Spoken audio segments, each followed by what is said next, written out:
Now I am recording.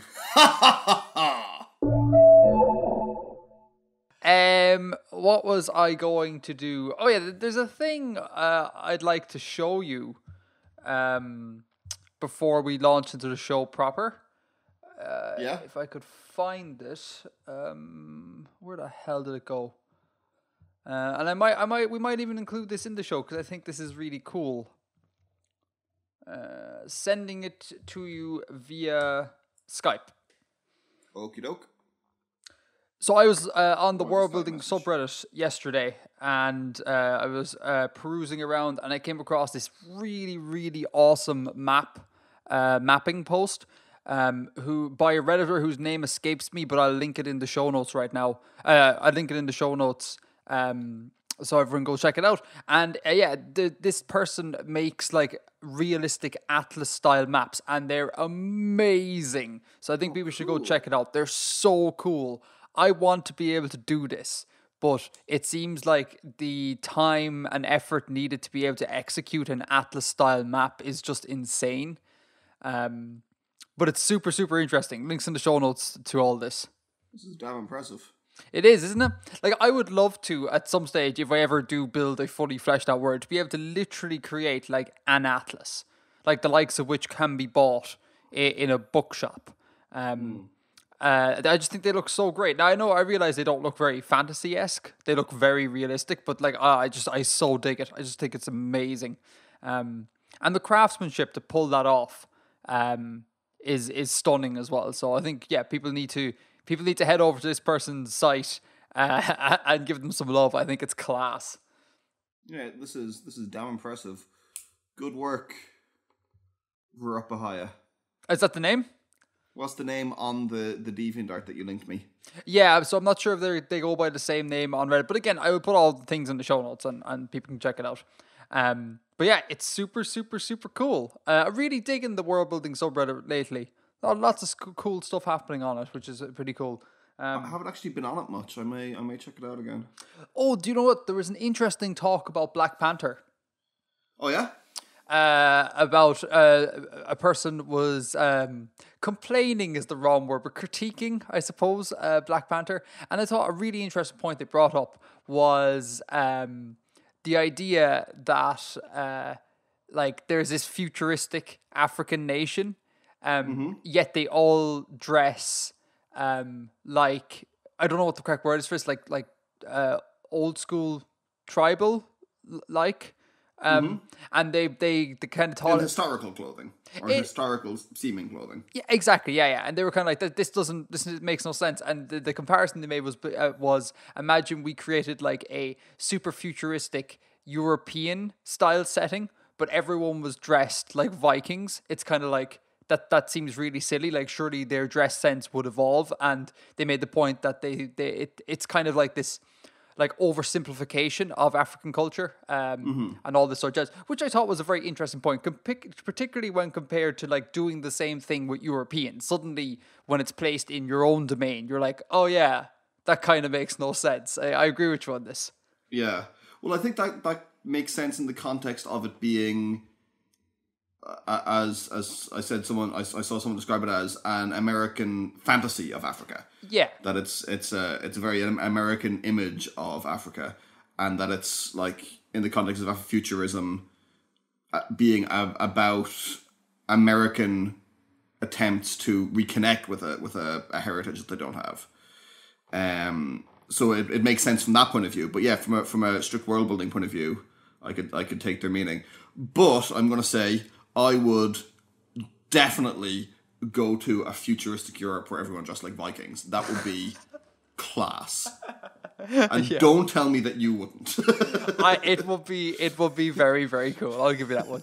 But I suppose all the criticisms of Black Panther from a world building point of view largely fall in the sphere of it's an American depiction of Africa. I think that's most of them are in that ballpark. Speaking of which, I realize we're not really in follow up, but this is like a small item of follow up. We got left a link in the show notes on the last episode to a podcast called Song Exploder, I think it was called. And it's a podcast where they talk to musicians and they dissect a particular song and like the creative process that went into making it. So we got linked an episode about Black Panther, and they talked to the composer of the thing. Oh, to Ludwig. Is that the name? I can't remember. Yeah, I think the composer was Ludwig Göransson. That sounds familiar. Yeah. Yeah, he used to produce a lot of stuff for Childish Gambino. Really? Childish Gambino's, I think, possibly his first 2 albums, and most of his first couple of mixtapes, up to Royalty at least, was all Ludwig. Okay, not to get sidetracked. Is Childish Gambino Donald Glover? Yeah. Okay. All right. I'm very confused by everything that goes on there because I'm an old man and I don't know what the kids are into these days. But yeah, anyhow. You're an old man who doesn't know what the kids were into 5 and 6 years ago. Yeah. Does Childish Gambino not do things now? Yes, but he started getting really big when we were in college. All right. Oh, didn't he? I thought this was a relatively new thing. I thought he like exploded like, I don't know, last year or something. No. Anyhow, what was talking about? Oh yeah, Song Explorer. So I listened to it on request of a Redditor, and like all it did was further my idea that the music was kind of like subpar in the film, because they talk about the African influences, and it was really cool to hear that they actually went to Africa and like talked to proper musicians from Africa. But then I feel like what they did was they just like they went like 80% there and then just completely dropped the baton in the final 20%, because they kind of was like, oh yeah, we have all these recordings of stuff, let's bring them back and then let's use tiny fragments of it like kind of mashed into this overall very like generic cinematic music. And it was just like, no, you need to ditch the generic cinematic music and make it all African, you know? Now I get that the sort of the hip hop sort of stuff is important because like there's the idea of like the American element in the movie, that's important. Like when they're in America, it's cool to have like American music. But like for the parts in Africa, make it all African inspired. Forget your orchestra and all this sort of jazz. Like make it a completely new original sonic scape. And I just think they didn't do it. And I was really frustrated at the end of the podcast. I was like, God damn it, you were so close. But that might have been too jarring for audiences. So I don't know. It's all like, I imagine Black Panther is this massive juggling act between making it appealing to people without alienating people. Given that the demographic, the audience is like American, largely. Anyhow, there you go. Digression already. Go team. We're doing well. All right, shall we do some follow-up proper? Let's do some follow-up proper. Do you want to talk a bit about Locism or Locism? Locism, certainly. So we got a couple of emails about it. Yeah, we did. And Reddit responses. People really liked it. Yeah, and I'm really glad to see people connect with it and have thoughts and stuff on it. That was really great. First email we got was from Dan. Let me just open it here. Who wanted to bring to my attention the theory of Lamarckism, which is a discredited theory of heritability. Heritability, is that the right word? Oh, man, you're asking the wrong person. A discredited theory about inheriting traits, which stated that you could inherit acquired traits. So if 2 weightlifters had kids, they would have strong kids because the parents were used to lifting heavy things. So the kids would be born with muscles. And that's how animals adapted to their environments, that animals would, say, stretch to eat the leaves at the top of a tree, and over generations their necks would get longer, and that's how we get giraffes. And this is, as I said, a discredited theory. I've mentioned it a few times before in the podcast, I think. There's also, tied up with Lamarckism, is the idea that we go through stages, and there's a sort of a preset thing of stages that humans are, by definition, higher than apes, and that apes are higher than other mammals, and mammals are higher than reptiles, for example. And there's also a part of it, I remember having a lecture about this in college, that humans went through this in their embryonic development. Like the very first stage of a human embryo was a sort of a fish-like thing, and then it became reptilian, and then it became a mammal, and then eventually it progressed through ape into human. So it's a super interesting theory to look at, to see how people conceived the world before the concepts that we had. Question. Yes. You said it's a discredited theory, right? Yes. But like the part about the animals, I thought that's what our working model is, that like animal A needs to reach up higher to get food, neck grows longer, and that's how we get giraffes. I thought that's literally how it works. It doesn't get a longer neck because its parents were stretching. Oh, like it gets a longer neck because of like random mutations. Yeah, and then the ones that happen to have the longer neck will tend to be more successful, and it's a slow process over time that they'll go that way. The ones that have the longer necks will get more food, have more energy, be more likely to survive, be more likely to procreate. Right. That's fair. That's fair. So, were you locasm seems very close to Lamarckism or whatever it's called. Were you? Did you think about this when you made locasm, or is it just happens that Lamarckism just like exists? And you're like, that's kind of close to my thing. I wasn't directly thinking about it. I mean, it wasn't an attempt to make an analog, but in the sense that it is a theory about how the world works that is not what we have. And I guess you say it is a false one, or like a factually inaccurate one. But I wasn't directly using it as a model. It could link in some ways. There could be similarities between them, but I was thinking more of locasm as something that comes from the environment rather than from the parents at all. Right. Just for anyone who may not have listened to the previous episode, do you want to give a brief summary as to what locasm is? So locasm is a broad name for sort of a complex of ideas and theories that exist within Janspar, which is my main con world, that people and organisms in general, their traits are influenced or determined even by the environment that they are born and raised in. So that rather than being defined or determined by inherited traits or racial traits, that if you're born and raised in the desert, you will be a desert person. If you're born and raised by the sea, you will be a coastal person. And it's not to do with your blood. Yeah.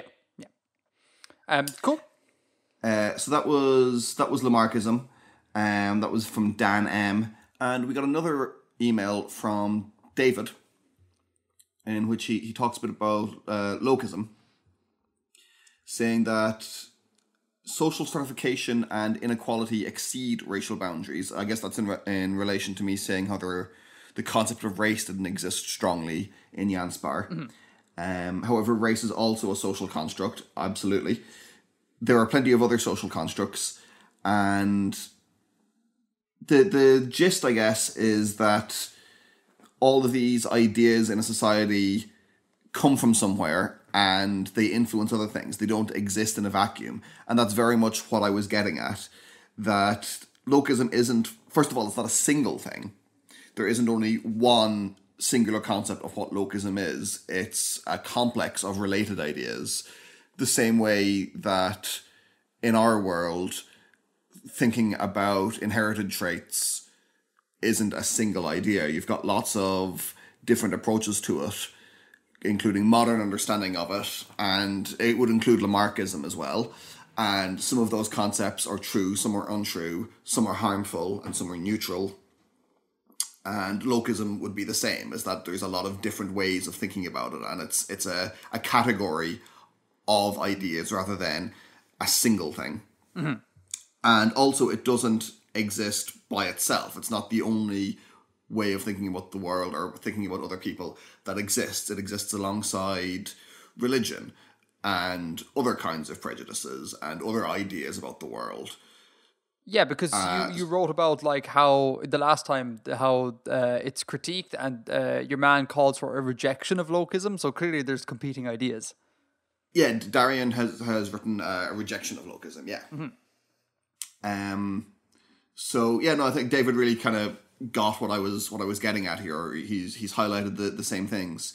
Is that it's not a single thing, and its existence doesn't preclude the existence of other concepts. And it doesn't mean that there can't be other kinds of prejudice. Yeah, totally.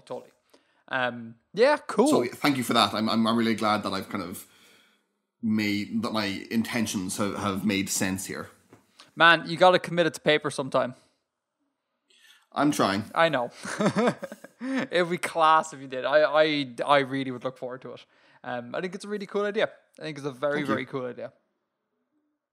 And the other thing was something someone linked in... Actually, I'm just going to open the Reddit again. My computer crashed a moment ago, so I've lost all of this, but I had all these tabs open. He came prepared, and then technology let him down. Curse you, Skype. This podcast is not brought to you by Skype. Significantly impeded by... Oh, we're going to have to take that out or we'll get sued.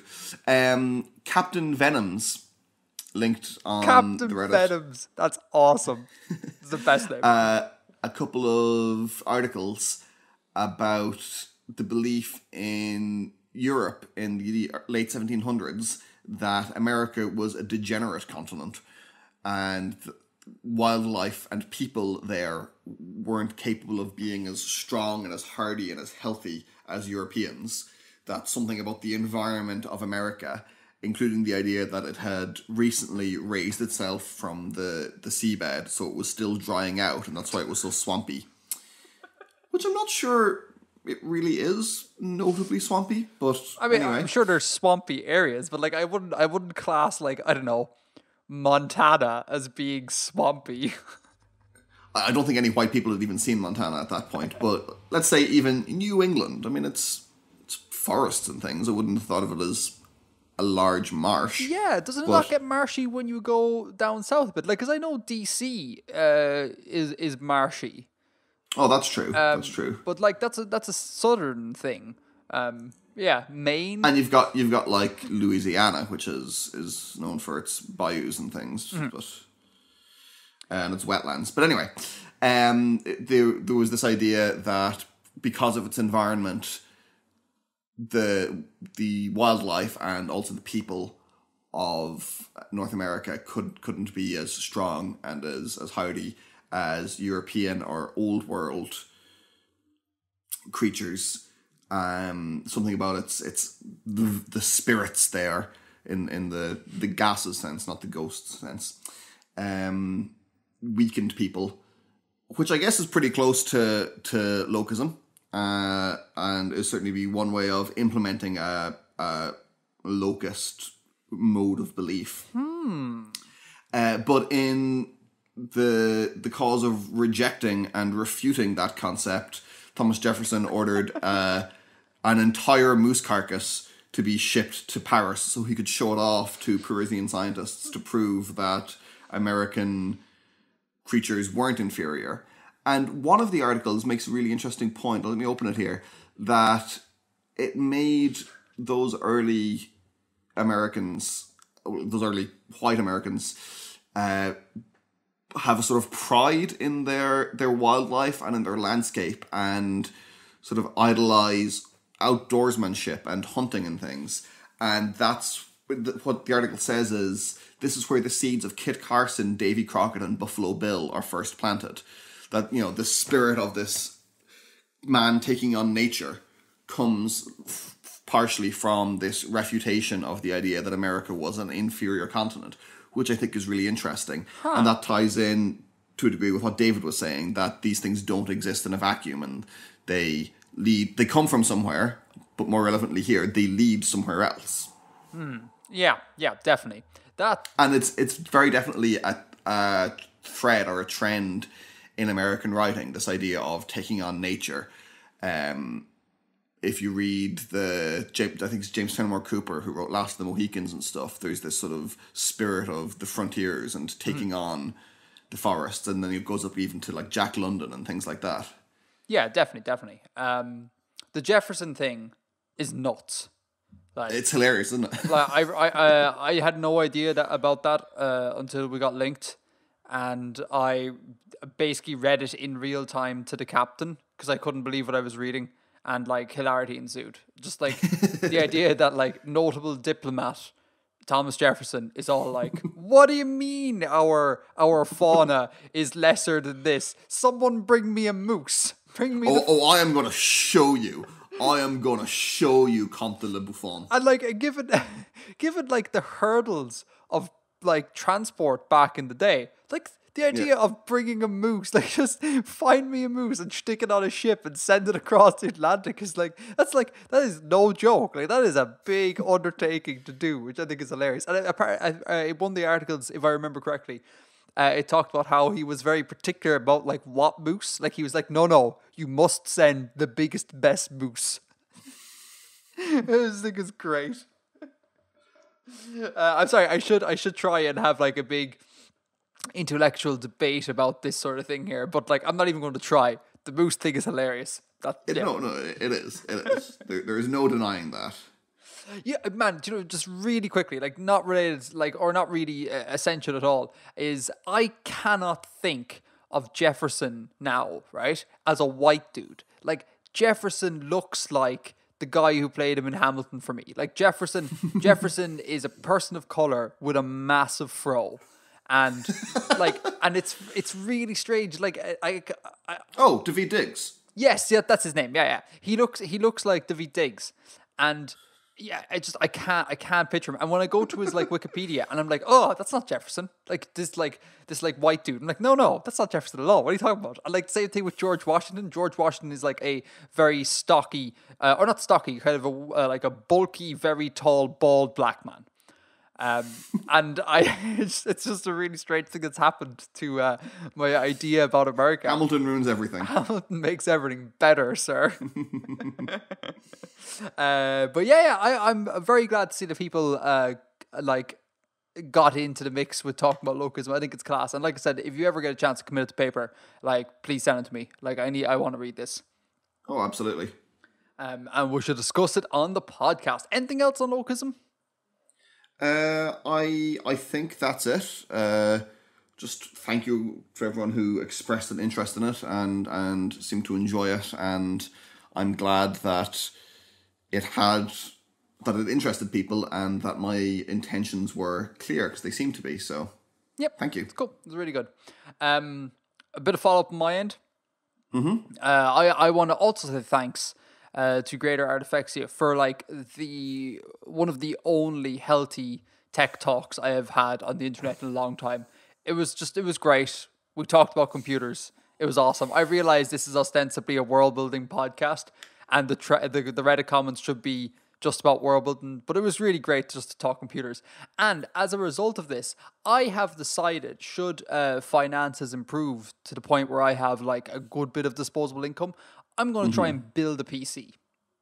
Cool. On this, because like I think I need to like walk the walk a little bit. Like if I say I'm this like platform agnostic sort of dude, but then don't actually use Windows at all, I feel like building a PC and like actually constructing the thing from the ground up will give me an understanding of this world, and then that will make me use Windows because I have I'm not really willing to switch over to Windows from Mac for like work purposes, because I understand it really well. I can just bash work out. But if I had a secondary thing, that totally could be a goer. So yeah, healthy tech talk has perhaps spawned a new hobby of mine down the line, which is great. So thank you so much to the internet for just being able to talk like human beings. Like that's just class. We have a good community. We do have a good community. There's that word again. Good. No, community. There's a whole thing. I don't know if you're aware of this. There's a whole critique of the word community, and how like I don't necessarily agree with this, but like how you shouldn't really use the word community because the community is being kind of co-opted by corporations to try and make you try and like instill a bit of tribalism amongst its user base or their user bases, and it kind of has like kind of shady connotations. People on the internet seem to think that audience is a much better word than community. I don't care really, because I think it's a bit prescriptive, and I think words have meaning in context. But it's just every time I hear community, I can't help think about all those arguments. Yeah, I think when there's a case of the communication extending beyond the videos and the podcast, like sending emails or discussing things on the Reddit, I think community is a little bit more applicable, because we're seeing the same people that comment or email frequently, and they're recognizable to us as individuals, and also because we're not being shady with it. We're saying these are people that we communicate with. We're not doing it in a cynical corporate kind of way. Right, exactly. I was about to say that's what I mean about like words have meaning. Like if we suddenly said like, hey, you want to be part of the Artifexian community, you have to go buy X thing. Like that's co-opting the notion. I mean, of you do, but we don't say that. Oh, I love how you play that card. I love it. That's so good. Big corporate bill. But anyhow, the folks on the Reddit were great, and it's very healthy. I got into a fight, not a fight. I got into a strong verbal disagreement with what I believe to be a creationist under the last video, and I'm ashamed of myself for getting involved. I shouldn't have gotten involved. I know better than this, but I did, and it was terrible. But like that kind of was in stark contrast to like the very healthy attitude of commentary that was on the Reddit. Like this was a person not willing to listen, not willing to accept other sides. Whereas on the Reddit, like it was kind of like, I'm a Mac user, I'm a PC user. That's fine. Let's talk stuff. Here's why I do this. That's why I do this. And it was really good, and the internet needs more of it. So kudos to everyone involved. Kudos. And then final bit of follow-up on my end is coat of arms. Mm-hmm. And I am going to, because I didn't include it in the show notes, I'm going to just quickly link you on Skype. Link you to the thing. We haven't talked about this. You and I have not talked about this, so we should do this on air. I think I have come to what I believe to be the winner of the Artifexian coat of arms. Oh. And I'm going to put it out there, and then you can tell me whether you agree or disagree with my opinion. Mm-hmm. I think the winner should be Cool Mayor's entry, which from the last show was basically the defining characteristic of the coat of arms was the no ape sitting on top, which I think is just class. Because the thing that does this for me is that it's kind of uniquely about the podcast. Like the others are really good, but they were kind of a more general Artifexian coat of arms. Whereas Cool Mayor's one was kind of like it's the podcast, and it cannot be misinterpreted as anything else. I will say I'd like to amend it slightly and say that the no ape should be holding a quill, as per an earlier draft of Cool Mayor's. So I think we need to make a hybrid thing. Cool Mayor, I will be talking to you if Bill agrees with this. So yeah, what do you think? Cool Mayor's coat of arms as the official Artifexian coat of arms that may or may not be put on t-shirts that will enhance your status as a member of the Artifexian community should you choose to buy it. Bye.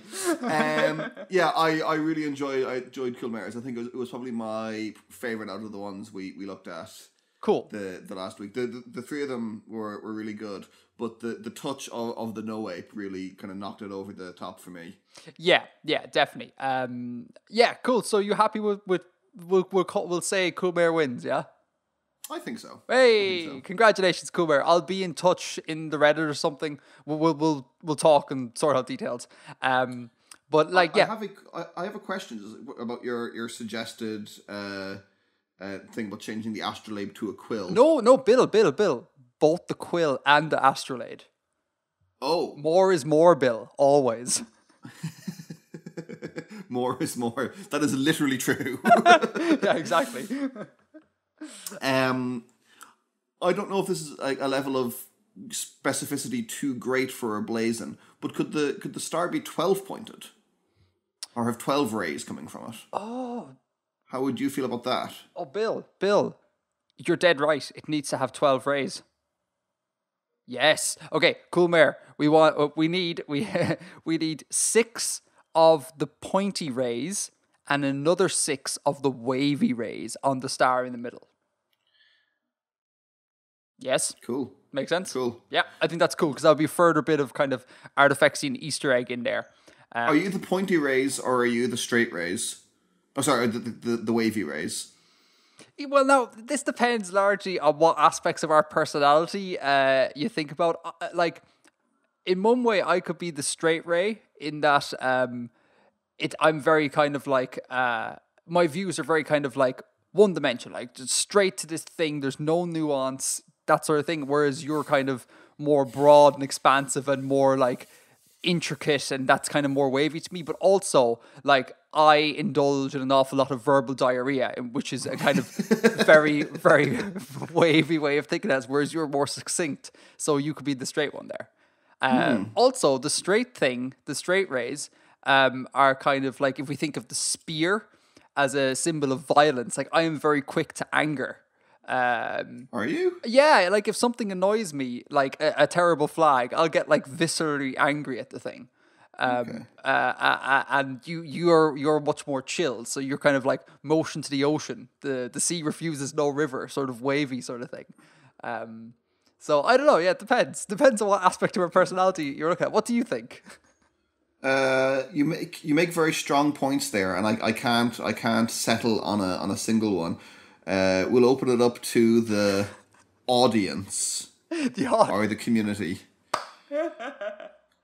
Yup, we'll see what the folks have to say. But yeah, so yeah, cool, Mayor. We'll be in touch and we'll sort stuff out. Congratulations, and thanks so much for everyone who wrote in with suggestions. Your work was all class. It was really, really cool. And don't think that because we didn't select it that we think it was terrible, because like that's absolutely not the case. No, not at all. Yeah. Not at all. And I had so much fun over the past 2 months looking at stuff. Like, it's great. It's so amazing. So yeah, congratulations, cool Mayor. Congrats. Okay. Do you have anything else to follow up, or should we head into main topic? I don't think I have anything else from follow up. No, that's Reddit taken care of. All the locasm emails. Yeah, I think we're done. Before we do main topic, Bill, can I go and make some coffee? Yes, cool. I'm going to make some tea. Excellent. Right, I will see you back in a few minutes for some main topic action. See you shortly. All right, bye-bye. So I released a video last night. That would be Monday, the 7th of May. And it was about atmospheres, and specifically about creating Earth-like atmospheres. So that's atmospheres that are conducive to the evolution and sustenance of carbon-based humanoid bipedal life forms. And I think it went down really well, and I have a few bits and bobs to talk about, if that's okay with you, Bill. Sure. So two things that are kind of like housekeepy type things that I think might be of interest to explore for some people is the concept of a Kármán line. Do you know what this is by any chance? I do not. Okay, so I didn't talk about this in the video that much, not at all really, because I don't think it's never really influenced my world building, so I didn't really think it necessary. But the Kármán line is the point at which you're officially in outer space. Okay. And I believe I could get this wrong because I don't know that much about it, but I think it's defined as the point at which anybody like flying up there in order to generate the necessary lift to stay in position would have to be traveling at orbital speeds. Something like that anyway. So there will be a way of computing the exact point of the Kármán line. I'll leave links in the show notes to that if anyone is interested. I usually just fudge it by saying, hey, when the atmosphere drops to functionally zero, just call that the outer space line. It saves on the computation and it does like 90% of the job. But I'll throw it in there for the super hardcore, hard sci-fi nerds. I suspect there's probably a bit of real world precedence there in that outer space and the boundary between space and atmosphere seems like a fairly loose thing. Like one of those things scientists don't know exactly how to pin down or isn't worth exactly pinning down to a single idea. Yeah, I believe Kármán himself was even fudgy with his thing. And I've heard at least one comment. Now, granted, this is a comment on the internet, so I don't know how solid this is. But one person disputing it, saying the lift that a body generates can also depend a lot on the shape of said body. So you have that variable in there as well. So it could be an ever fluctuating line. And if that's the case, then I think the method, especially in a world building sense, of just kind of saying, hey, when atmosphere is zero, you're in outer space. Like that just seems, or when pressure is zero, that seems like an easier thing. But again, for the completionists, links in the show notes. And it depends, like, why do you actually need that figure? Why do you need a figure, like, to say that here's where space begins, rather than this is what happens at this height? Seems like a more immediately relevant thing. It is. That is true. But, like, I don't know. I like the idea of being able to, like, compile a fully functional Wikipedia for a fictional world. And those little nuggets are kind of, like, a little bit interesting. Like, they've no real consequence at all for any sort of story. But it's cool to have it as a footnote, you know? Yeah, but, like, as I said, it seems like this would be a real-world problem as well. So it's okay to just say, whatever. Yeah, that's fair. That is entirely fair. The other thing, a lot of people were talking about, like, hey, inert gases, they're inert, right? They don't react with things. Couldn't we have tons of them in the atmosphere? The answer to that is yes and no. In that, like, if you have too much of anything, it usually causes death. One thing I've read about atmospheres, Bill, is too much of anything is just death. Death everywhere. There's death everywhere. And you can, like, asphyxiate. So pure oxygen is a good idea? No, it's a bad idea. Sounds like a good idea. Are you trolling me? A little. Such a cheeky. A little. No, it is a bad idea. Things will combust spontaneously. But even things like, you know, people saying things like, hey, what happens if you had 20% oxygen and like 80%, I don't know, krypton or whatever? It seems like that shouldn't really matter, aside from the lack of nitrogen, which plants need and things like that.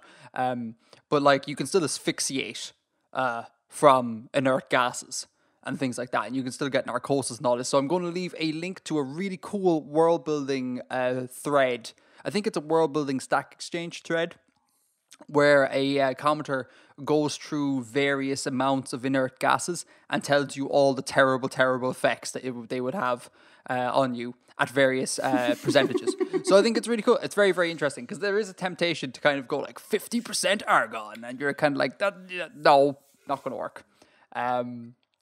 But yeah, so that there. At least if you had loads of neon, it would be very colourful. Would it?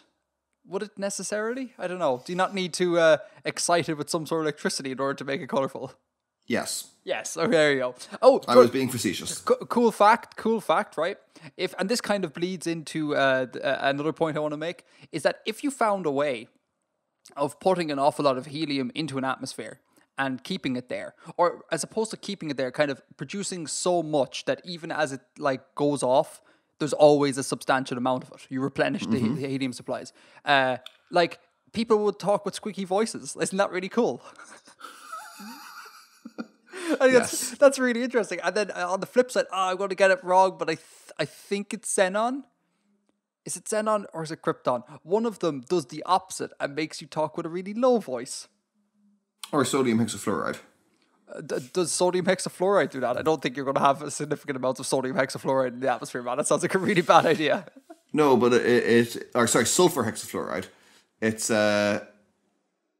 It's used for like the opposite of helium squeaky voice effect. It makes your voice deeper. and it's like safe to breathe and stuff, and you can use it for magic tricks. I've seen a magic trick where there's like a box, just an empty box, and you put a paper boat in it, and the boat floats in midair because the box is actually full of sulfur hexafluoride. Oh, it's safe to breathe. Yeah, I think so. Oh. And then you get a cup and you like pour the air, which is actually sulfur hexafluoride, into the boat, and it sinks, and it just looks like it's all happening with air. It's cool. So maybe it could be a component of an atmosphere. If it's safe to breathe and it doesn't react. Physiological effects. It's non-toxic, but carries the risk of asphyxia. Well, yeah, that's fair enough. Yeah, man, again, so much more research involved. What does gas X do? Asphyxia and narcosis. It's always asphyxia and narcosis. Which is narcosis? It's like a drunkenness sort of thing. Huh. But it ends up with death. Like, really bad narcosis is death. It's always death. Yeah. There's four things for sure in life, Bill: death, taxes, narcosis, and asphyxia. But yeah, so yeah, and a cool thing on the helium thing, is a little story idea I want to put out there, is that I think this has occurred in sci-fi somewhere. If so, I am going to leave links to it if I can find it. But you could technically use helium, the helium content of an atmosphere, as a pinpointer for intelligent life, which could be kind of like a cool plot point, as in like you're going around the galaxy and you're like, oh, I found the planet, and the planet has like 15% helium, and then they're like, oh, it must be inhabited, and all that sort of jazz. And I think you could get that. You could replenish your helium reserves by making it be a waste product of hydrogen fusion, I think. So it's like a super advanced technology. They could dump a whole lot of helium into their atmosphere as a byproduct of like creating energy, which could be really cool. It could be really fun, a really neat idea. Or just as a global prank to give everyone squeaky voices. Yes. That is going to be a stronger motivating factor than the latter, than the former even. Yes. I just think it's pretty cool. It's very interesting. It would make for a neat little thing if you're on this, like the deck of a starship, and Spock is looking into his little thing, and it's kind of like, they said the planet was uninhabited, but there's helium in the atmosphere. Dun dun dun. And then, I think this is a pretty cool little thing.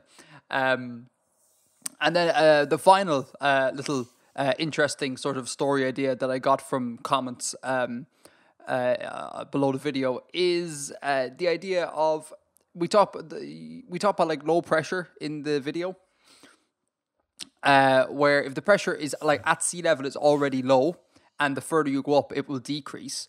You could end up with a scenario whereby like the tops of mountains are completely uninhabitable, and you need like pressurized suits to climb them. One commenter came up with a really cool idea, which would be really cool for building mythology, in that the mountains themselves are considered the afterlife, as in people ascend to them. Like they're like, people know that they are there, but they can't access them, assuming they don't have the technology. So they create myths about this and say that their ancestors ascend the mountains to live out their afterlife there, which I think is class. I think that's really cool. It's a really neat idea and a really cool way that science can be used to create mythologies in world building. I think that's brilliant. What about animals with physiologies adapted to living above where humans could live? They could have kind of cool roles in a mythology like that. They could. I would wonder then, why did the humans not also develop these things? Why don't we have wings? Yeah, that's fair. Yeah, that's a fair point. Yeah, that could be really cool. The animals up there could play a part in it. Yeah, they could be like the keepers of the afterlife or whatever, the guardians. Like, that could be really awesome. So yeah, anyhow, links in the show notes to all the bits and bobs I talked about, and then links in the show notes to the video. Go check it out. Let me know what you think. There will be more videos on atmospheres. Like, I need to do one on alien atmospheres, and I definitely need to do one about like how the atmosphere, and particularly like weather patterns, affect mapping. Like, that's a really important one. So there's going to be a couple more on this. So this is not the be all and end all. So yeah, any questions? I have one question. You have one question? Okay. This is the part of the show where Bill asked me a really hard question about the video, which I had not researched beforehand. And then I have to be like, I don't know, Bill, I'm really sorry. Go for it. So at the start of the video, you say input your mass, radius, and temperature values in relation to Earth. Yes. What's the temperature value and how do you derive it? What is that referring to? Yeah, so that comes from the albedo video where we talked about planetary temperature. Okay. So it's just like whatever you've computed in that video. Okay. It goes in there. For Earth, it's 15 degrees Celsius is about kind of like the surface temperature of Earth, the average one. Which is like 288 Kelvin or something.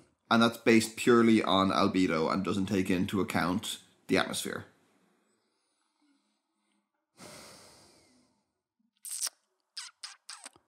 Doesn't take into account. It does take. How can it take into account the atmosphere if it's what you're using to help set up some of your atmosphere?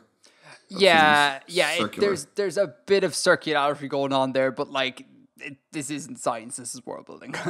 Like you're going to probably bounce back and forth a little bit. Like as in, you might input a temperature and then go to select your gases for your thing because you have like some idea about what you want in your atmosphere, and then realize, crap, like the pressures or like the atmosphere can't hold on to the gas I want. And then you're going to go back to the albedo video, recompute, try and drop the temperature somewhat.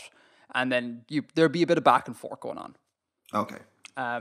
Yes, I agree. It's a little bit circular, but I mean, that's the method that a lot of the literature seems to use. So it would be a great act of hubris on my part to deviate from it. Yeah, so it's a case of messing around with things till you find something that fits. Yeah, because again, it's not science. Like, I mean, like if this were science, it would be extremely bad methodology. And I had one idea that came to me watching the thing. He said about worlds with higher oxygen contents. Mm-hmm. That they would have larger animals, like in the Carboniferous period. They could. Sorry, they could. And they could have larger plants. And that fires would burn hotter. Yes.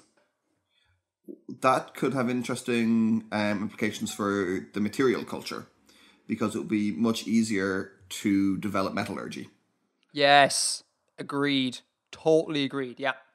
And it even goes so far back as like it could have a big effect on just overall development because it might be easier to literally just make fire back in the day. Like rub two sticks together and like fire starts in a fraction of the time that it did on Earth. So you could think that advancements would occur at a more rapid rate, perhaps. But yeah, totally. You can maybe get a Bronze Age way before the Bronze Age on Earth. And once you started getting the Bronze Age, you might progress quicker. Again, we're using this very sort of linear idea of history, but you know what I mean? That once you get that technology, it will be easier to get other technologies. So essentially, what we're looking at, right, is a hyper futuristic, like medieval analog of Europe, right? Where everyone is dressed like Vikings and they've all discovered like how to forge, pure platinum into all bits and bobs. I don't know, something like that. I was trying that was a terrible joke trying to tie back in the the space Vikings from earlier. All right. Sorry. The melting point of platinum is quite high, in fairness. Is platinum useful for weaponry? I don't think so. I don't think it is. No. No. Is it soft? It's not. Is it soft like gold? I don't know. I don't think so. Let's ask Google. Is platinum soft like gold? Stronger and more durable, but it's softer metal than gold. It's softer than gold? Yes. Oh, wow. Huh. That's mad. Huh, there you go. The more I make these videos about atmospheres, the more I realize I need to really read up on chemistry. I never liked chemistry in school. Chemistry's the bomb. Man, like, I'm going to offend some chemists out there, but like, and this is hardly a new line of attack for us anti-chemistry people, but like, it kind of sort of feels like stamp collecting, where it's just kind of like, oh, this is element A and element B, and that's great. We put these two together, we get element C, and that's awesome. And like, there's You don't get a new element by putting two other elements together. no. I'm That's sorry. very much not what elements are. I misspoke. I meant to say molecule. I'm sorry. Please insert the word molecule there. Thanks, Bill, for the pedantry. I appreciate it. But yeah, it felt very much like kind of like this is the world, and we have identified all these elements, and here they are on a chart, and substance A is made up of these ones, and substance B, and yeah, and that's fine. And like maybe I didn't really like chemistry because for some weird reason we weren't allowed to do experiments in school.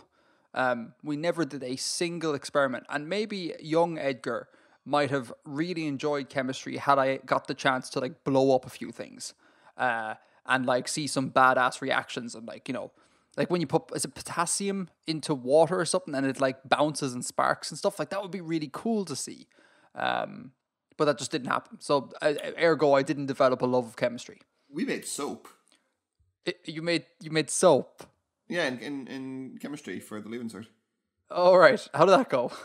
It caught fire. It caught fire. Why did it catch fire? The soap didn't catch fire. The whole experiment caught fire. The whole okay. This is not meant to happen, I assume.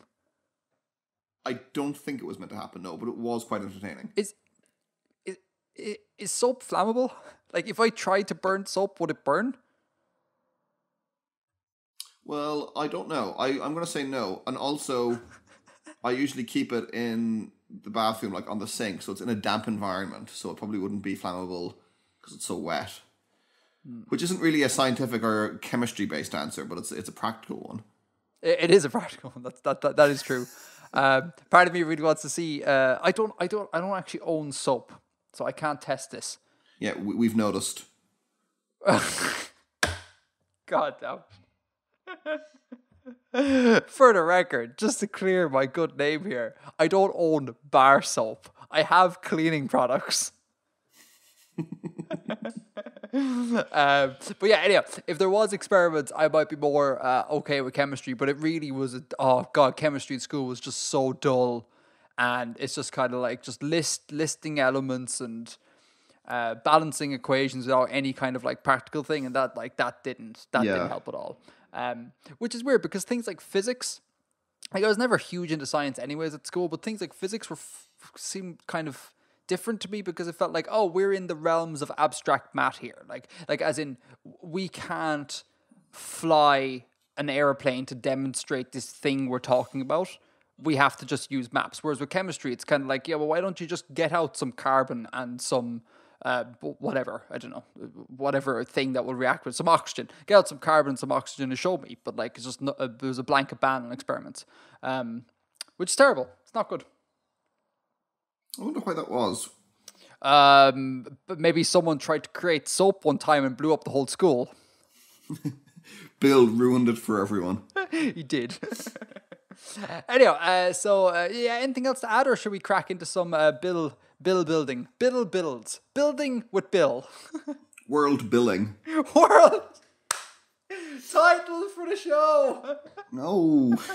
We have the title Worldbilling.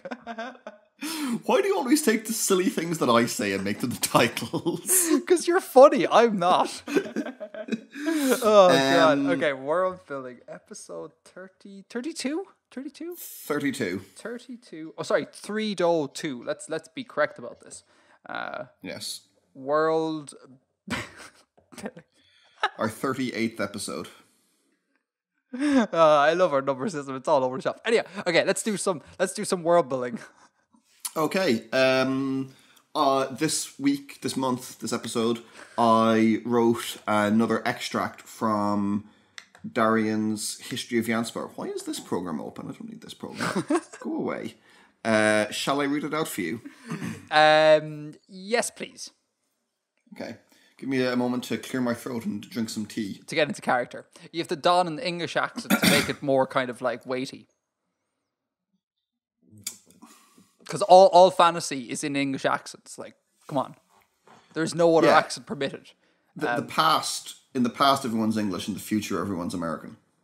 That's not. Oh, I was about to say that's not true, but it is true because Star Wars happened in the past, Yeah. and like the Empire is all English. They all have English accents. Yeah, that's true. Largely, yeah. Yeah. Well, okay. So did this happen? Well, okay. I suppose this didn't happen in the past or future. It's a whole separate thing. I think, Bill, you should use your normal accent. I think that's probably the best call. All right, cool. Let's do it. I was definitely going to.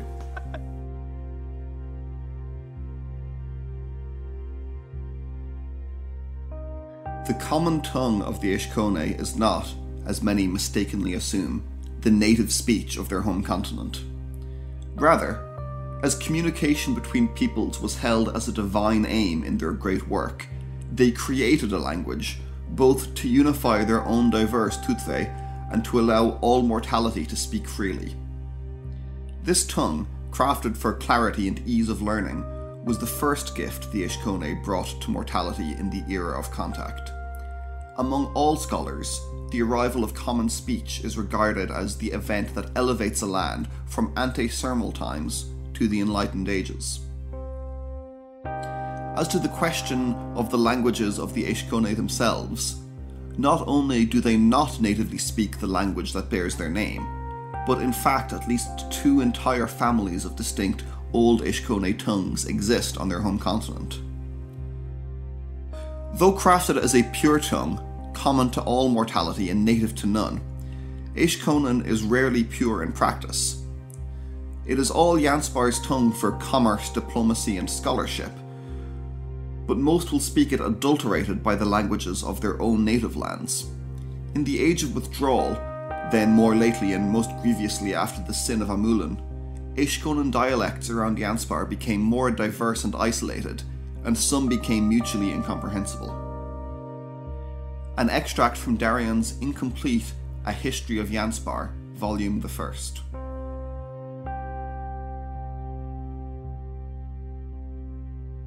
Cool. Volume the first? Yeah. Not volume one? Or the first volume? Volume the first? Have you never seen that convention? No, is that a legit thing? Yeah. Oh, no way. Oh, I thought that was you trying to just, like, make it sound, like, not earthly. No, it's a historical thing I've definitely seen. That's interesting, huh? So, a bit of conlanging. Bit of information around conlang, yeah? Kind of, yeah. I have loads of questions. But do you want to give some commentary on it first before I launch into it? Well, just as it says, the Ishkone, who were the race that were first contacted by the deities of Janspar and brought the religion of the deities and brought a lot of knowledge to the rest of the world, are the Ishkone. What, come here. What do the Ishkone look like? Are they like humanoids? Yeah. Okay. They're human. Oh, they're like literally human. Like they're literally us, or they're just a human analog in this world.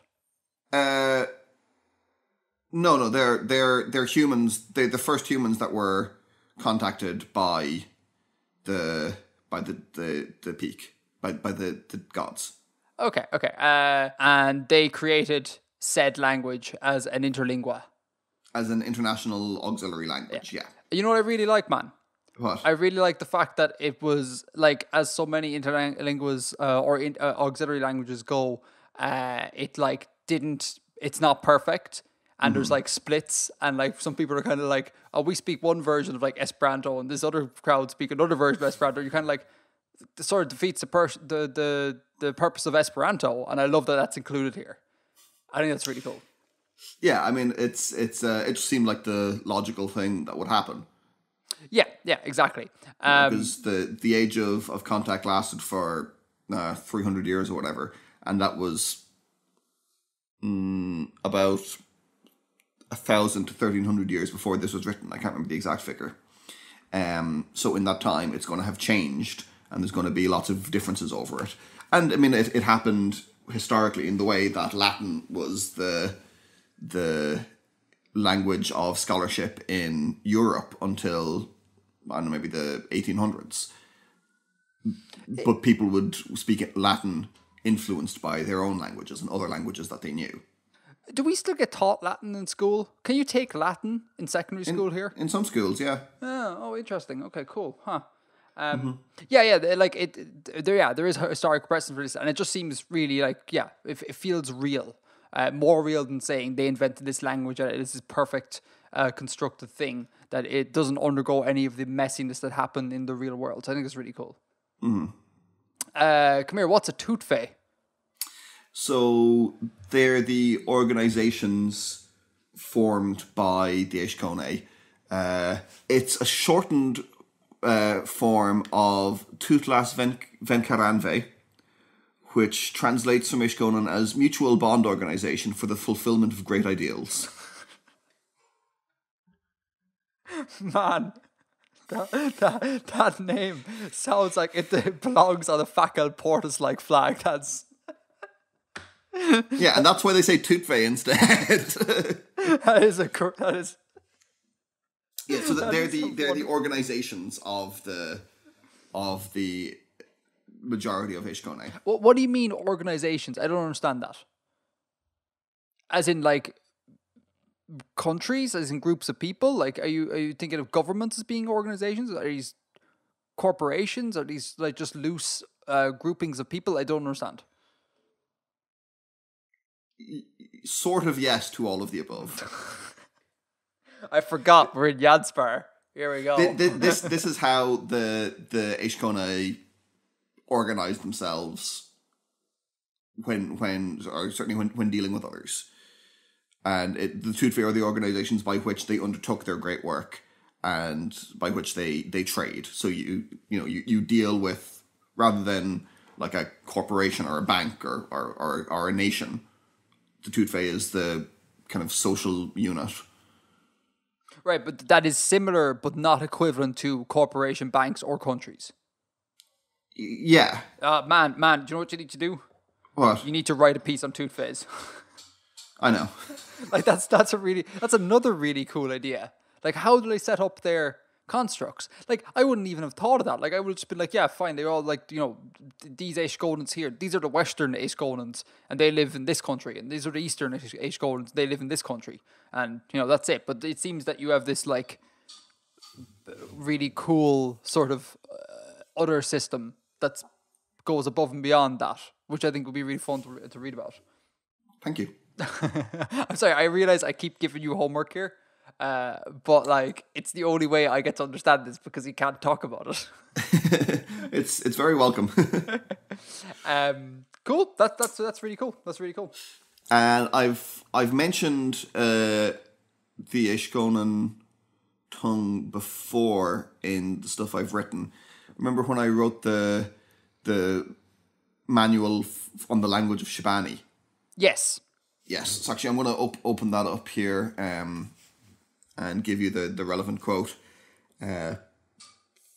which I think touched on what you were saying there about the language changing. Mm-hmm.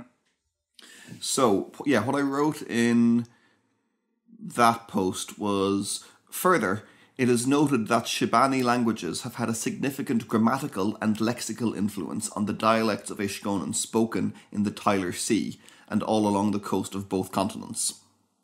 So that's what you were saying there, that, it doesn't remain like this kind of ideal single language. It picks up influence from other places, and yeah, I've touched on that before I actually described Ishkonan. A final point. Mm-hmm. This is not really related to this, or only marginally related to this. What do you think about the idea of like meta commentary about the process of world building in a world built thing? Like an idea of kind of like this kind of strikes me as like, oh, the Aishkonans, they did a conlang. They made a conlang.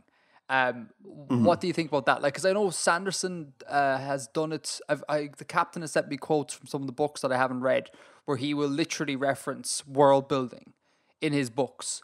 What do you think of this? The thing from the Mistborn series about the the planet was moved too close to the sun, and the person who did it didn't understand the ramifications that would have. Possibly. I've only read the first Mistborn book, so I don't know. Right. But what do you think about literally bringing world building and conlang and referencing them in the text? That didn't strike me as something all that interesting for me to do. Right. Okay. I'm not sure why. Okay, because when I read your thing, I was immediately hit by that. I was kind of like, oh yeah, the Ishkoans are conlanging, and it always kind of this is not a criticism of your work at all, but it always kind of like snaps me out of it a little bit. I'm always kind of like, oh, author is talking about the thing, their work basically, and it's I always find it very very strange to listen to. Yeah, no, that wasn't my intention to make this be a thing about conlanging. It's just that for the society, for Janspar, the world to be the way I wanted it to be, this was kind of a necessary element. Right, yeah, and again, this is why I say it's only marginally read, because like I thought of it reading your text, not to say that it's actually literally in the text. But yeah, I know, just an interesting point, because I see it every so often, and I'm always kind of like, I wonder if people feel about this the way I feel about it, which is kind of like, I'd rather it weren't there. Don't bring up conlang or world building in any way, shape, or form. It just seems like hide your work sort of thing. But again, not necessarily related to this.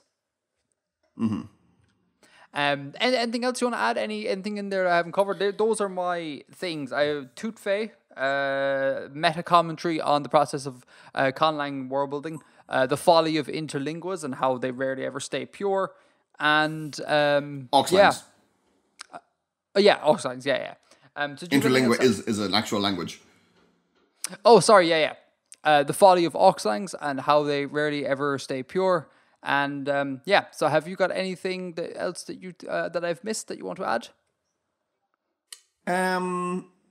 No, I don't think so. I mean, it's let's see, have a read over this. It's not their native language. There are at least two entire families of native languages to the Ishkone, but they speak this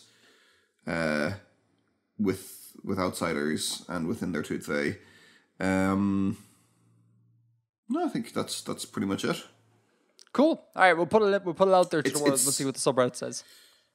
Yeah, there's a lot of parallels to the role of Latin in historical Europe, because it would be a religious language as well, because as the Ishkone were the ones who brought religion, the scriptures that were composed would often be therefore in this language. So it might be one of the main touching points for people to interpret this. But that's the gist of it. Have you fleshed out any of these languages? I have not, no. Because as I wrote, Ishkone is designed to be easy to learn and to be very expressive and stuff. So it will be very hard to actually do that because I'm not an experienced conlanger. Yeah, and it is in a sense a totally like it's an impossible goal, and to do it I'd have to take into account whatever the biases of the creators and such are. Yeah, definitely. Like, you don't want to construct it just in isolation. Totally, I agree. And also, there's absolutely nothing wrong with just kind of saying these languages exist and not actually having those languages formed. Like, that's entirely fine. Like, but I will have to make reference to it, presumably. Like, I've already coined one and expressed on in the podcast one term. So I'll probably have to work out at least some of it to make sure that I'm being consistent in when I say that this thing is derived from Ishkone. But I suspect a lot of place names would be as well, but... Yeah, but that's you're essentially just working on a naming language there. Like, they needn't be that deep. Like, like Martin, for example, in Game of Thrones.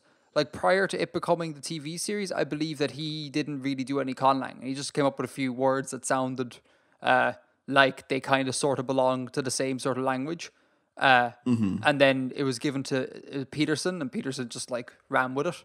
So you don't need that much to actually have something that can function in a work of fiction, I think. Just a little bit. And at least I've built in a kind of an excuse for myself that if there's any inconsistency, I'll be like, oh well, that's how they speak it in the Shaban Spur, but it's totally different in Percoa. I mean, there's no even comparison between how they speak it. Well played. Nice that's why that grammatical thing that doesn't make sense happened. Yes, it's like my get out of jail free conlang card. Cool, awesome. Shall we crack into the green room? Let's crack into the green room.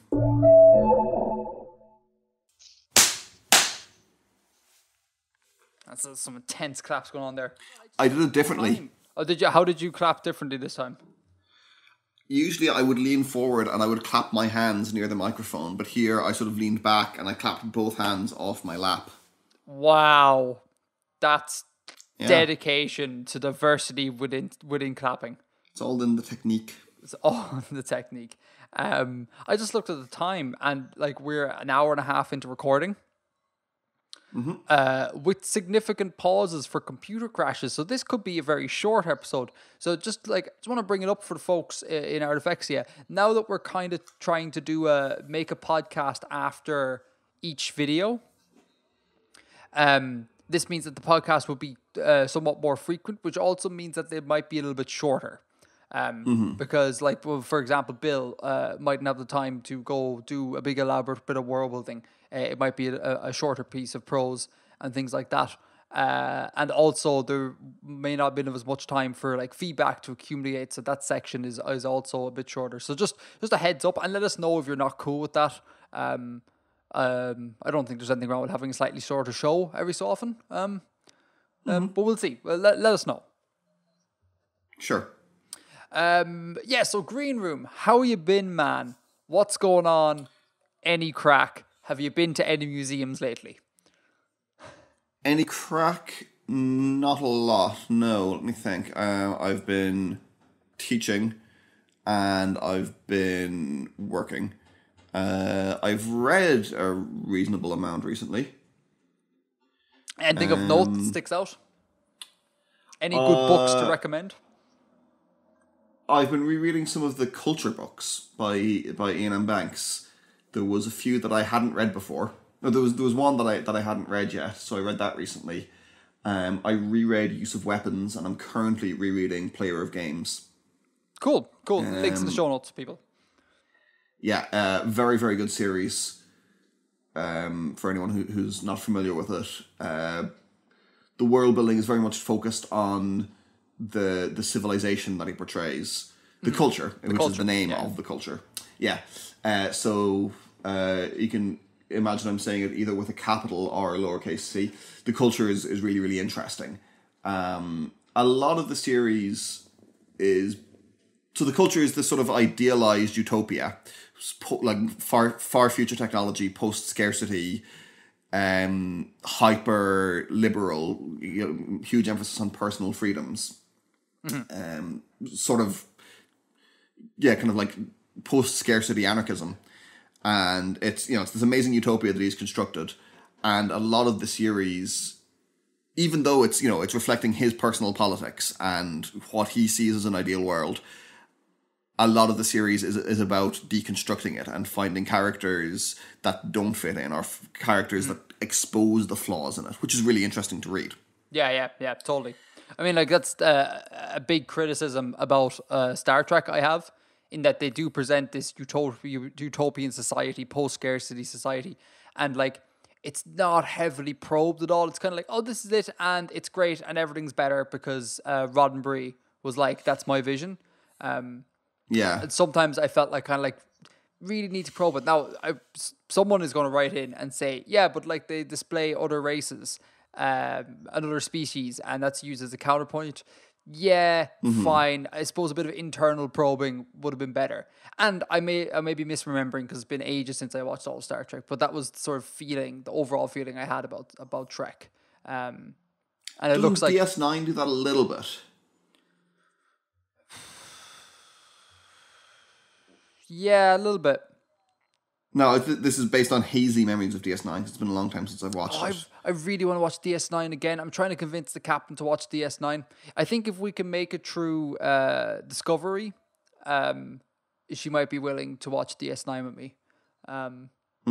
Because I only ever watch TV. Have you finished Discovery?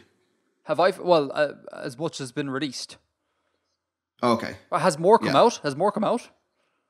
No. No. Okay. Right. Yeah. No, as much has been released, and she seems to be enjoying it so far. So that's always good.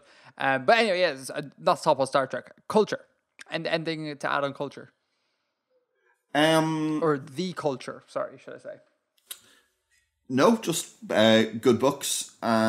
He's quite light on technical details and stuff, which I quite enjoy. He doesn't spend a lot of time explaining how the hyperspace drives work or whatever. He mentions a few things, and it does fit into a reasonably consistent internal framework, but it doesn't go to huge lengths to justify it based on known physics. It's just, here's a thing, that's there, and that's fine, and I'm going to worry more about describing the civilization and describing the cultural backdrop, which I quite appreciate. Yeah, totally. Hide your building. If you have done it, hide it a little bit. Don't shove it in people's faces. And also, it's okay to leave the more nuanced bits for a central point, and the external things or the peripheral things just be all kind of like almost hand wave and just be like, yeah, that exists. It's fine. Yeah, cool. So I think that's all I've been up to. I haven't been to any museums in a couple of months. Not since I went to Amsterdam. Have you been to any museums, Edgar? I have not. I don't particularly like museums. They don't. You live in a city. I do, but like, and I've been to the museums here. I've been to like, I don't know, 4 or 5 museums in Dublin. I just don't. They're like they're. I get that they're very important, and I get that people enjoy them an awful lot. But they're just depositories for old stuff for me, and I'm just kind of like, I don't get a kick out of being all like, oh wow, that's the first sword. The earliest sword we've ever discovered in Ireland is in the glass case that I can't touch. I'm like, well, that's great. That's wonderful. And then the argument for like, you learn something from a museum, I don't think that's entirely true, because you could learn it from the internet as well. So you're kind of deprived of the more tactile sensation of the stuff. The information is not limited to the museum. And okay, yeah, you get the visuals, but it's not enough to make me kind of go, oh my God, I need to go to museums all the time. But you've seen the bog bodies, right? I don't know what bog body. What are bog bodies? Oh, they're people from the Stone Age who were like dug up from bogs, and they're really well preserved. Right, but can I touch them? No, but they're cool as heck. Right, yeah, but you see, but the thing is, I would look at a picture of the bog bodies and be like, that's class, I'll go read about them. But if I can't touch them, it's like, why am I standing in front of the thing I can't touch? Do you feel the same way about art? You can just see art online. Yeah. Okay, I mean, like not entirely, because sometimes it's kind of cool seeing like depending on like if you take like pointillism for example, right? Some schools of pointillism will have like very, very heavy stabs of the brush, such that they leave a little like peak of paint. Sometimes it can be kind of cool to see the 3D element of that. The texture of it. Yeah, that can be kind of cool. And not just with pointillism, like they're like does Jack B. Yeats kind of paint like that? There's like the oils are kind of like layered and textured and kind of wavy. Yeah, I mean, like, and Van Gogh will also do the same thing. So yeah, it's not just pointillism. That's just to bring up an example. And then conversely as well, like if you look at people who try to achieve like photorealism, like the lack of texture there can also be very, very intriguing. But like that lasts for like 5 minutes in a museum for me. I remember going. People are going to think I'm such a philistine, but I remember going to the Louvre when I was younger. Now, granted, I was quite young, but I remember feeling just this very underwhelmed sensation of just being kind of like, there's a lot of old things here, and they all, because I'm not a big art nerd, they all kind of look the same. And I knew the Mona Lisa because the Mona Lisa is famous, but everything else kind of just like looked like paintings of dudes, and that was it. So yeah, I don't get the same thing. Yeah, museums, painting, sculptures, anything. I'm just kind of like, meh, take it or leave it. I'm kind of the same. Like up until Impressionism, I can't really see the differences in like a couple of 100 years of European oil painting. Yeah, and like that's not to say that it's trash. Like we need to make that very clear. Like, that's a statement about me, not a statement about oil paintings. Exactly. Like I can step away from that and be all like, oh yeah, like the use of like contrast here is great, and like this particular artist had a very unique way of depicting light or whatever. But that's when I engage with it critically. But when I engage with it emotionally, I'm just kind of left with kind of like it's a whole heap of paintings of dudes that look really similar. So yeah, I'm not a fan of museums, man. I'm sorry. I know you really dig them. Nothing to apologize for. I'll say that I think in the last while, museology has sort of recognized that as a problem that some people have, and some museums will address that. Like there's one of the museums in York, which I went to a few years ago. They have a Roman floor that was excavated and then reconstructed in the museum, and you take your shoes off and you walk around on it. So like you actually feel the mosaic underneath your feet. Yeah, which is pretty cool. That's better. I can get down with that. Definitely.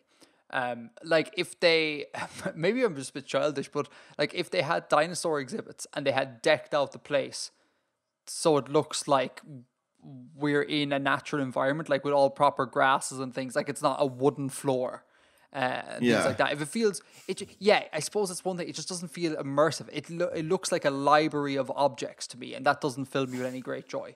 But if they can make it more immersive, then great. I remember there's a place relatively near my familiar home called the King's House. And it's like this old house. It's not even that special. It's just this old like historical house. But I remember going there as a kid and loving it because you got to dress up as people from like way back. And they gave you like robes and they gave you like the brooches, and they're all like, look, this is a brooch and this is what they would use instead of buttons and things. And you're like, oh, cool. Like when we went to Clifford's Tower. Yeah, yes. Now, you see, that I enjoyed. That I really enjoyed, because you got to hold the thing. Like, I got to hold the sword, man. Like, that's class. You got to hold a sword, man. I got to hold a man holding a sword. But yeah, that was class. But if they're all behind glass, I'd be kind of like, that's great. That's cool. That's fantastic. Can we maybe go get a Burger King? I do like Burger King. This podcast has been brought to you by Skype and Burger King. This podcast has not been brought to you by Skype, because Skype is not a good service. It certainly wasn't behaving itself today. The same. When you mentioned dinosaurs, the same museum in York that I mentioned had a bit where you could weigh yourself, and they would tell you what dinosaur you weighed the same as. Oh, cool! That's pretty cool. Yeah. I think I was a Deinonychus. You were a Deinonychus. Bill the Deinonychus. I think so. A Bill Nonicus? Possibly.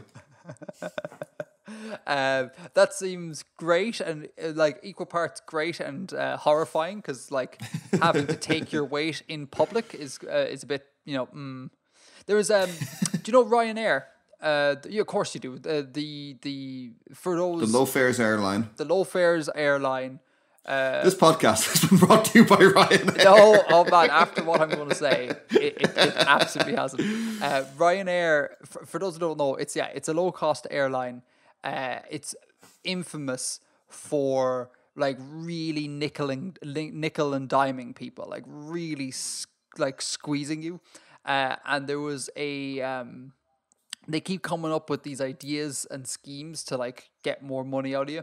And one of them, before I get into the main one, was that they said they'd rip out the seats from the back half of the plane and put standing room in there. Mm-hmm. And they would charge you like, I don't know, like a $5 for a flight over to England or whatever, but you'd have to stand for the duration of the flight. And everyone's kind of like, man, this whole analogy of people being treated like cattle has been taken to a whole a whole new level of realism.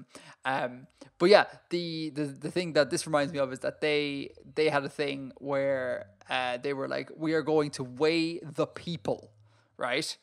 And based on your weight, you will either get charged a certain amount or you'll be permitted to have a certain amount of baggage.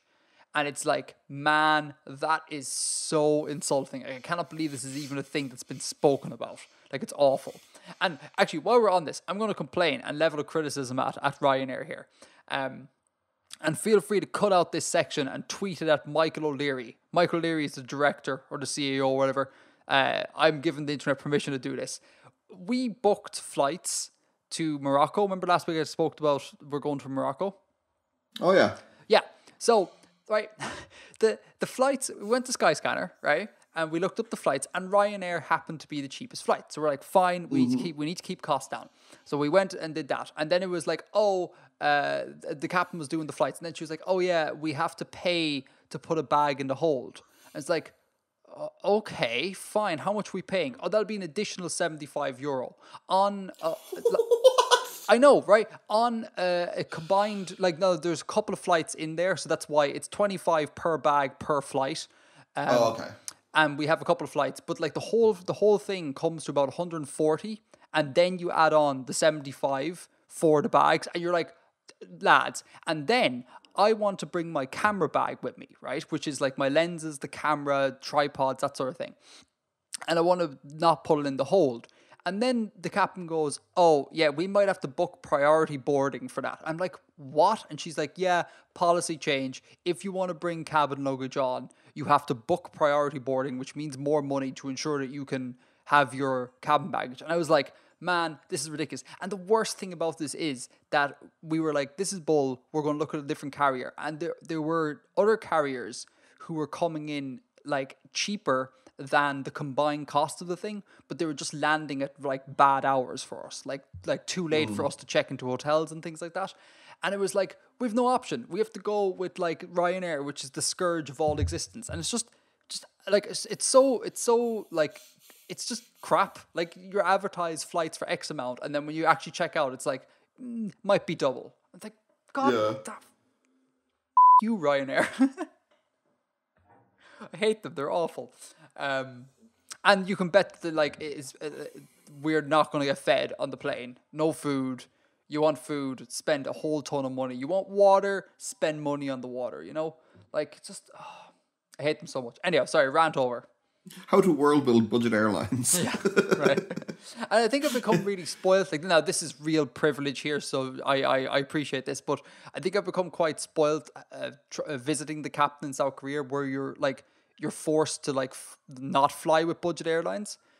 And once you taste like the glory that is normal airlines, you're like, oh God, this is so good. You know, like free food, lots of complimentary stuff. They bring you little face towels. They're really nice. They like look after you, like, you know, there's no extra cost for baggage. You can bring on extra bags. Everything's so wonderfully accommodating. KLM, by the way, this podcast is brought to you by KLM. KLM is a great company. It's a Dutch airline. They are the best airlines I've ever flown. I hear Etihad is better, but I've never had the possibility of flying with Etihad before. But yeah, they're great. Ryanair, like, bottom of the pile. Awful, terrible, swindle, just, it just makes me so angry thinking about them. But you can, like, get to London for like 20 quid, which is pretty good. Yeah, I think they're absolutely fine for really, really short hops. Like, totally fine. If you're just wanting to go to London for like a weekend and all you have is your backpack, then yeah, like, what the hell is the point flying a more expensive airline? But if you're like doing a holiday crack, it's just like they're just awful. And then they're going to leave you at some airport that's like a gazillion miles from where you actually want to be. And it's just like, oh, yeah. Anyhow, sorry. Can we talk about something more calm? I would like to talk about meditation. Go for it. I've started meditating, Bill. How is it? Meditation is class. Like, cool. It's really good. This is going to be my plea to get the internet to start meditating. What kind of meditation are you doing? I am doing mindfulness, Bill. Okay. I'm doing mindfulness meditation. I have an app called Aura. that it does a guided meditation for 3 minutes every day. You have to pay to get the 7-minute meditation, so I'm only doing 3. And it's class. Now I'm not prone to kind of like spiritualism and sort of like hippie sort of things where it's kind of like, you know, connect with yourself, auras, chakras, being, you know, a sense of oneness. Like that all of that is nonsense, and I think it does a disservice to what meditation actually how it can actually be of benefit, to the idea that like the idea of just sitting down for 3 minutes a day where you're forced to not think about work or stress or whatever, and you just breathe really calmly for 3 minutes, listen to some nice music, and then continue on with your day is great. Like a body fully oxygenated with like deep, deep breaths. Once you stand up from that, you're kind of like, I am ready to tackle today, and it's class. So if anyone is stressed in any way, shape, or form, do mindfulness meditation. If you think it sounds like crap, trust me, a lot of it is, but just wade through all the nonsensical nomenclature and just treat it as an exercise in relaxation and breathing, and it's awesome. Highly recommended. So good. What was that app called? Aura. Aura. AURA. I'm not even sure if it's the best one. I don't know. I just picked it, and it does a serviceable job. It's all good. It could do with being less buggy, as in like annoying me. It's always constantly like, hey Edgar, we have a story that will brighten up your day. I'm like, I don't care. I don't want this. Just send me the notification to meditate at 9:30 in the morning. That's all I want. But it's like you don't have the option to turn off all the stuff. It's like, good night, Edgar. Sleep well. I'm like, oh, you're so creepy. Why are you doing that? It's terrible. But I know there's another app that Blind Boy has recommended that does guided meditations, but I can't remember what it's called. He's mentioned it on his podcast. On the subject of that, I believe Sam Harris is in the process or has developed a guided meditation app. Be interesting to check that one out because he's big into it, and he strikes me, as much as I am very critical of him, he does strike me as a person who doesn't seem to double down on chakras and crap like that. No, I would be very surprised if he made that part of it. Yeah. So it might make you meditate on why Islam is terrible, which isn't great, but you know, he's such a douche. Like he's such a he's a really interesting one because like in many ways, like I admire him as a speaker. Like the way his elocution is brilliant. Like the way he talks about subjects is really thought provoking, and he's just really fascinating. But then he comes out with this like xenophobic crap about Islam. But then also like talks about, you know, like say veganism, and talks about meditation and, you know, mindfulness and things that like I think that are important things. So he's really interesting, but I take him with a pinch of salt for definite. Mm-hmm. I'd broadly agree with that. Where do you stand on this? Has meditation ever crossed your radar? Like, do you think of it as being like anti-scientific hokum, or what's your thing? No, absolutely not at all. Okay. Do you think it's generally accepted that meditation actually is of benefit, and it's not just for people who want to achieve nirvana and find themselves and that sort of thing? I would imagine anyone who like has any interest in psychology and brain stuff I would have thought that the consensus would have been, that's a thing that exists. I mean, yeah, you can certainly have absurd and nonsensical versions of it and things associated with it that are silly, but you know, you can say the same about nutrition. I mean, the fact that people have bizarre ideas about food doesn't mean that you shouldn't eat healthy. Yeah, that is. Or doesn't mean that eating healthy is a good thing, rather. So I don't want to prescribe how people should behave, but you know what I mean. It doesn't mean that eating healthy doesn't have benefits just because some people can make up nonsense about it. That's actually a really good way of looking at it. Oh, that's really cool. Have you ever wanted to meditate, or have you ever meditated? I was sort of vaguely interested in years and years and years ago, but I never maintained it or kept it up. I would certainly probably need some kind of help with it because I'm very I would get very distracted very easily. I find it very hard to turn my brain off. Yeah, you see, this is the thing where I think it suits me very well. It's because I can turn my brain off really easily. I'm a very black and white sort of dude. Like, you know, if someone's like, now you must not think of the X thing, I'm like, okay, hey, I've done that. And, like, like some of the meditations, the guided meditations are like very much geared towards people who can't turn their thoughts off, because they're like, you know, they go through various things. Like they say things like, I don't know, notice the sound of the cars outside and accept that, and then let that wash away and all this sort of jazz. And I spend most of my time not actually listening to that and just listening to the waves in the background and trying to match my breath to the waves, because like I don't. That's not a thing that bothers me, and I can. You know, I can be super stressed about, like, say, oh crap, I have a video to produce, but then at the same time just be like, now we're in meditation mode, we don't think of that, and that's, you know, so I think I'm kind of lucky that way. But yeah, man, you should give it a crack. Like, if you're ever feeling stressed and stuff, like, I'm telling you, I'm shocked as to how good I feel afterwards. Like, and I was hugely skeptical going into this, and only that, like, a number of people I respect as being intelligent folk recommended it. I was like, maybe I should give it a go. And I was always a skeptic, and now I'm like, it's class. It's really, really good. Cool. And just 3 minutes. Like, you don't need to like sit there like a Jedi for like 3 hours. Like, just 3 minutes. It's really cool. Anyway, so internet, go meditate. It's good for you. And next week, the podcast will be sponsored by. I don't know. I don't know. If I specify any like specific thing, it'll probably be mean. So I won't. Put in your own thing to make fun of that is connected to meditation. Why are you like worried about insulting companies? Well, no, I was like, if I meant, let's say like some kind of like religion or some kind of belief system or something. Oh yeah, no, okay, we should not do that. Oh, but, sorry, no, hold on, say that again. My headphone jack came out on my phone again. Oh, no. This time it was because I was fidgeting with the cord. Are you okay? Yeah, I'm okay. I'm back. Hello. That's fair enough. But like, you know, insulting Ryanair, I have no problem insulting Ryanair. Oh no, death to capitalists. Yeah.